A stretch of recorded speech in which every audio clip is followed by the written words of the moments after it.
What up? Doug Gottlieb in for Colin. This is The Herd on a Friday. Carb Friday in the Herd prep room. We not only had the bagels that Colin claims to purchase. He claims to purchase the bagels. Is that true? Does anybody know if that's true? I can't confirm that he takes the bill. I would say he gets them purchased for us. So it's probably in the middle. We don't pay for them. He does foot that bill? All right, that goes on Colin Cowherd's card. That's, again, this is what's going. There's multiple in my ear. There's some thumb up, some thumb down. I'm more skeptical than the people in your ear. I am as well. But there was also some, who brought the Danishes today? I mean, we just carved it up. Was there some plain pasta? Is somebody running a marathon from back in like 1989? We're doing bread bowls too? Bread bowls of soup? Carb day with the Herd. I watched the Browns last night, and I watched the Browns go no huddle. And I felt like it was a bit much, right? Like, do you really want to go no huddle? You're not playing against all the ones from the other team.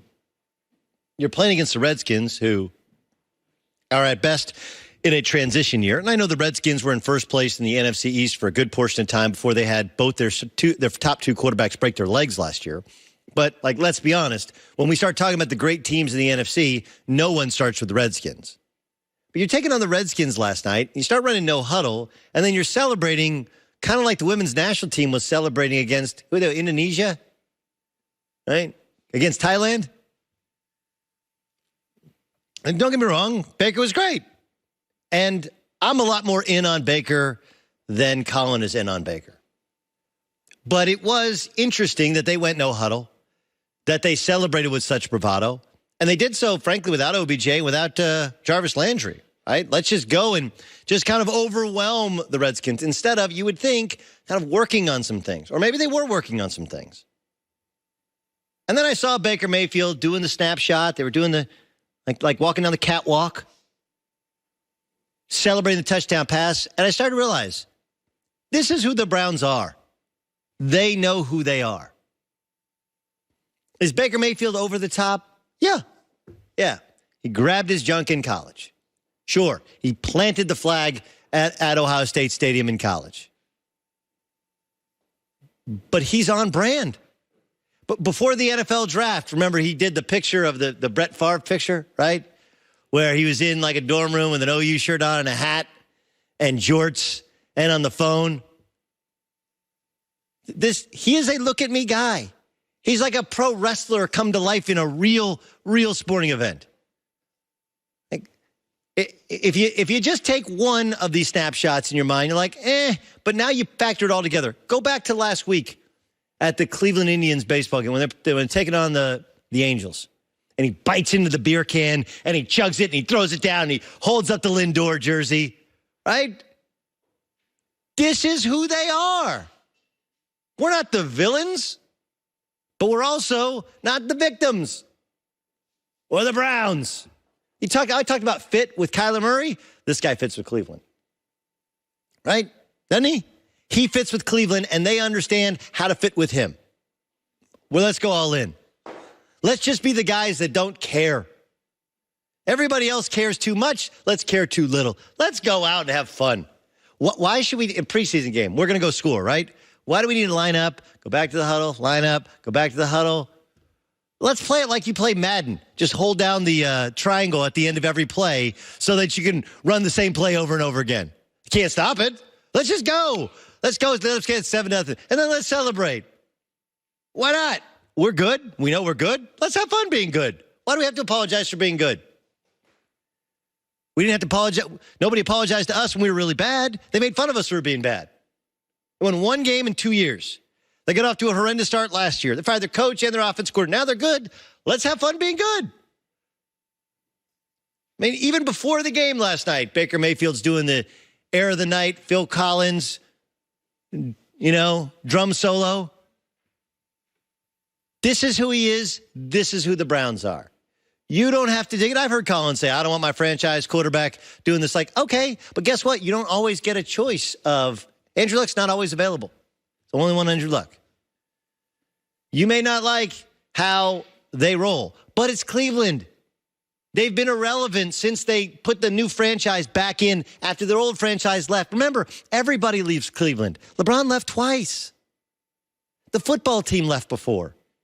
Go look at how many star baseball players started out their career in Cleveland and then CeCe, perfect example.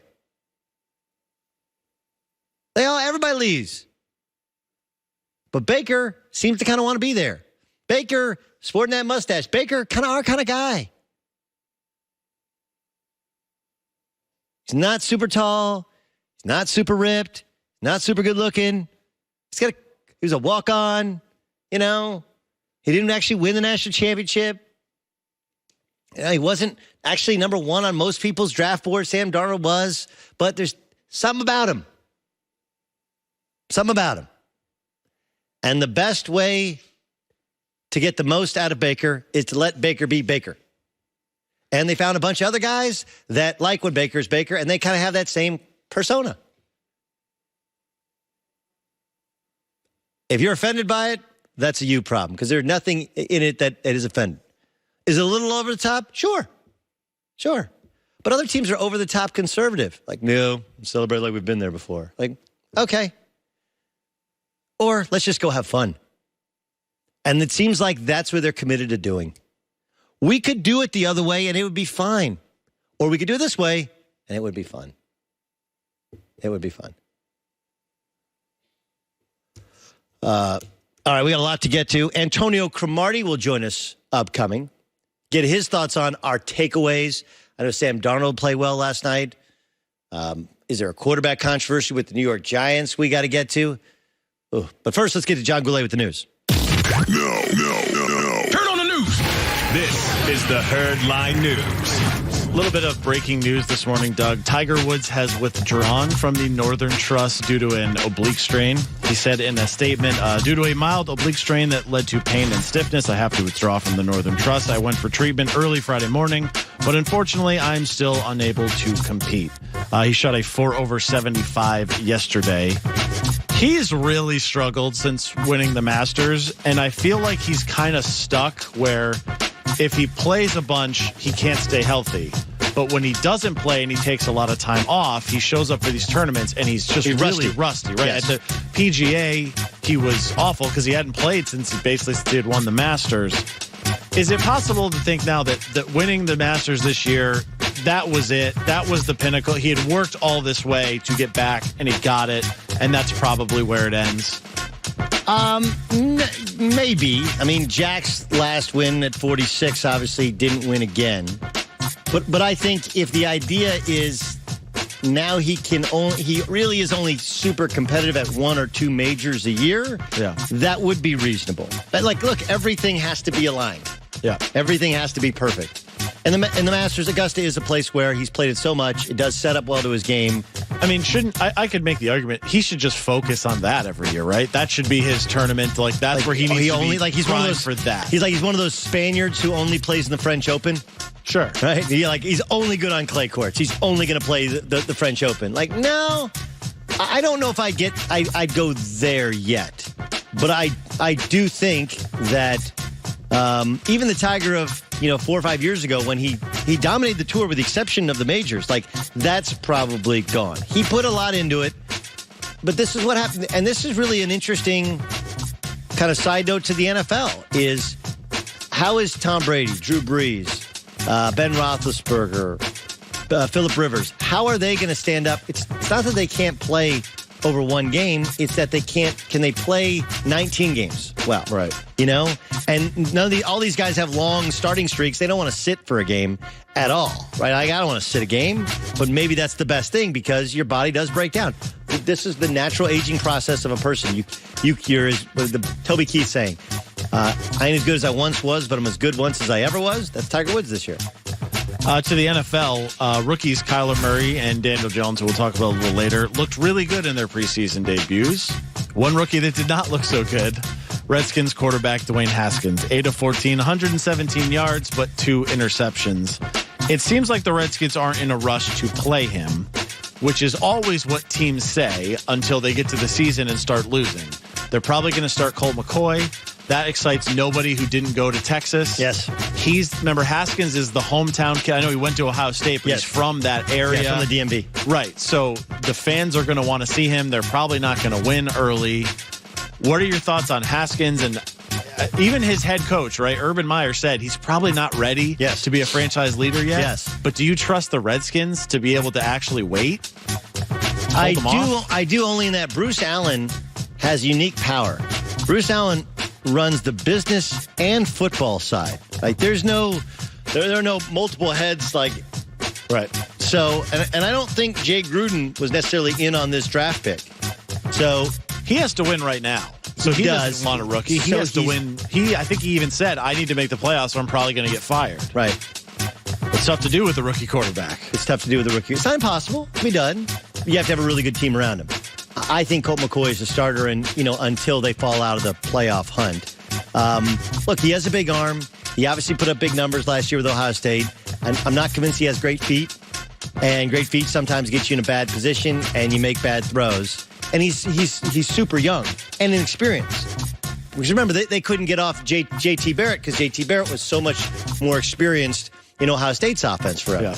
But eventually he'll be the guy. I think they're going to take it slow. And I know everybody says they're going to take it slow, and they don't. But I think they'll take it slow. And finally, staying in the NFC East, Eagles quarterback Nate Sudfeld got the start last night with Carson Wentz sitting out and looked good until he left the game in an air cast. Turns out he broke his wrist and his non-throwing arm. Not season-ending, but still a pretty big injury. Considering Nick Foles is no longer there, this is probably the most paid attention to quarterback depth chart over the past couple years. Foles is gone. Wentz has never really been able to stay healthy other than his rookie year, I believe. This could end up being an issue, could it not? Yeah, they don't have depth. I mean, obviously, if Carson Wentz gets hurt, season ender, of course, everyone knows they'd be done. But if you're gonna be bringing in random guys to have to spot start if Carson Wentz gets hurt. I mean, Wentz was hurt in college. He's been hurt in the NFL. He doesn't stay healthy, and now they might not have anyone to replace him. I thought it was funny. I'm trying to think, who was it yesterday who got it was Nick Bosa. Yeah. Nick Bosa sprained his ankle. And they asked Kyle Shanahan if he was injury prone. He's like, well, look, he had the hernia last year in college, but some huge human being fell on him. That's how he's sprained. That's not injury prone. I would frankly say the same thing about Carson Wentz. I get that he tore his ACL diving into the end zone. He got hit. But he got hit. But, he got hit when he broke the little thing in his back, and he was still kind of playing through it last year. Yep. So I don't know. It's more if you have multiple soft tissue injuries. Sam Bradford was injury prone. Sure. All right, Sam Bradford ran out of bounds one time, stopped, and blew up his ACL. There's not a part of Sam Bradford's body that hasn't been surgically repaired. Sure. So I don't think it's as big an issue, but I do think, now all of a sudden we got Clayton Thorson, and you got to go out in the market, find a quarterback. It's always interesting. And that's John Goulet with the news. Well, that's